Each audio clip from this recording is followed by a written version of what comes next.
এক সময়ের কথা, এক গভীর বনে ছোট্ট এক খরগোশ বাস করত। সে ছিল খুবই চতুর এবং বুদ্ধিমান। বনের রাজা ছিল এক ভয়ঙ্কর বাঘ, যে প্রতিদিনই কোনো না কোনো প্রাণীকে ধরে খেয়ে ফেলত। এতে বনের সব প্রাণী আতঙ্কিত হয়ে পড়েছিল।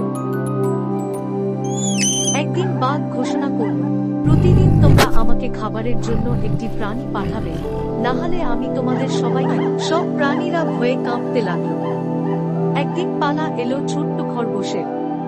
প্রাণীরা তাকে দুঃখের সাথে বিদায় দিল, কিন্তু খরগোশ ভয় না পেয়ে একটা বুদ্ধি আঁকল।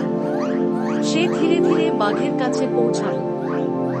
বাঘ রেগে গিয়ে বলল, তুই এত দেরি করলি কেন? খরগোশ কৌশলে বলল, বাঘ মহারাজ, আমি সময়মতোই রওনা হয়েছিলাম, কিন্তু পথে আরেকটা ভয়ঙ্কর বাঘ আমাকে থামিয়ে দিল। সে বলল, এই বনের সত্যিকারের রাজা, সে তোমাকে দেখে। বাঘ খুব রেগে গেল, কোথায় সেই বাঘ? আমাকে দেখাও। খরগোশ তাকে নিয়ে একটা গভীর কুয়োর কাছে গেল এবং বলল, এই কুয়োর ভেতরে সে আছে। বাঘ কুয়োর ভেতরে তাকাল, আর সেখানে নিজের প্রতিবিম্ব দেখে মনে করল, সত্যিই আরেকটা বাঘ আছে। সে রাগে গর্জন করে ঝাঁপিয়ে পড়ল, আর সঙ্গে সঙ্গে পানিতে ডুবে গেল। খরগোশ হাসতে হাসতে ফিরে গেল এবং সবাইকে সুখবর দিল। বনের সব প্রাণী আনন্দে নাচতে লাগল, আর সেই দিন থেকে তারা স্বাধীনভাবে বনে বসবাস করতে লাগল।